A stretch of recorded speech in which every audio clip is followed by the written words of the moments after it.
नमस्कार, मैं हूं अंजलि तोमर और आप देख रहे हैं प्रदेश समाचार नेटवर्क। रक्षा मंत्री राजनाथ सिंह ने आज आसियान रक्षा मंत्रियों की बैठक को संबोधित किया।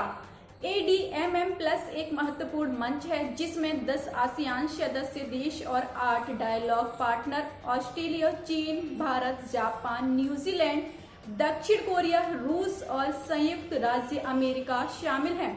आसियान रक्षा मंत्रियों की बैठक में रक्षा मंत्री राजनाथ सिंह ने कहा कि भारत की अवधारणा वसुधैव कुटुंबकम की है।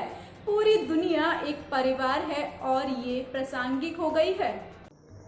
वर्तमान क्षेत्रीय और अंतर्राष्ट्रीय सुरक्षा माहौल को देखते हुए अंतर्राष्ट्रीय शांति और सुरक्षा के सामने नई चुनौतियां पैदा हो गई हैं। रक्षा मंत्री राजनाथ सिंह ने कहा कि भारत इंडो पैसिफिक क्षेत्र में एक स्वतंत्र, खुले और समावेशी व्यवस्था का आह्वान करता है जो राष्ट्रों की संप्रभुता और क्षेत्रीय अखंडता पर आधारित हो और विवादों का समाधान अंतर्राष्ट्रीय नियमों और कानूनों के माध्यम से बातचीत से शांतिपूर्वक हो। रक्षा मंत्री ने आगे कहा कि दक्षिण पूर्व एशिया क्षेत्र के साथ भारत का जुड़ाव नवंबर 2014 में पीएम मोदी द्वारा घोषित एक्ट ईस्ट पॉलिसी पर आधारित है। इस नीति के महत्वपूर्ण तत्व आर्थिक सहयोग और सांस्कृतिक संबंध बढ़ाना और इंडो पैसिफिक क्षेत्र के देशों के साथ रणनीतिक संबंध स्थापित करना है। आसियान रक्षा मंत्रियों को संबोधित करते हुए कहा कि आतंकवाद और कट्टरपंथ दुनिया की सुरक्षा और शांति के लिए खतरा है जिनका आज दुनिया सामना कर रही है। भारत विश्वास करता है कि सिर्फ सामूहिक सहयोग से ही आतंकी संगठनों और उनके नेटवर्क को पूरी तरह नष्ट किया जा सकता है।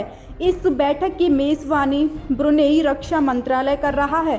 बता दें कि ब्रुनेई इस साल आसियान समूह के अध्यक्ष हैं और सभी बैठक करेंगे।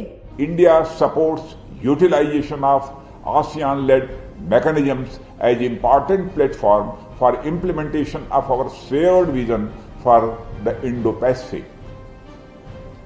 Ladies and gentlemen, India's engagement with the Southeast Asian region, of which ASEAN has been a primary component, is based on its Act East policy announced by Honorable Prime Minister Narendra Modi in November 2014. Key elements of this policy are to promote economic cooperation, cultural ties, and develop strategic relationships with countries in the Indo-Pacific region through continuous engagement at bilateral, regional, and multilateral levels.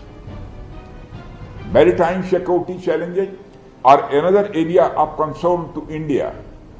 The sea lanes of communication are critical for peace, stability, prosperity, and development of the Indo-Pacific region. In this regard, developments in the South China Sea have attracted attention in the region and beyond. India supports freedom of navigation, overflight, and unimpeded commerce in these international waterways. ऐसे ही videos देखने के लिए subscribe करें प्रदेश समाचार network और latest videos के notification के लिए बेल आइकन दबाना ना भूलें।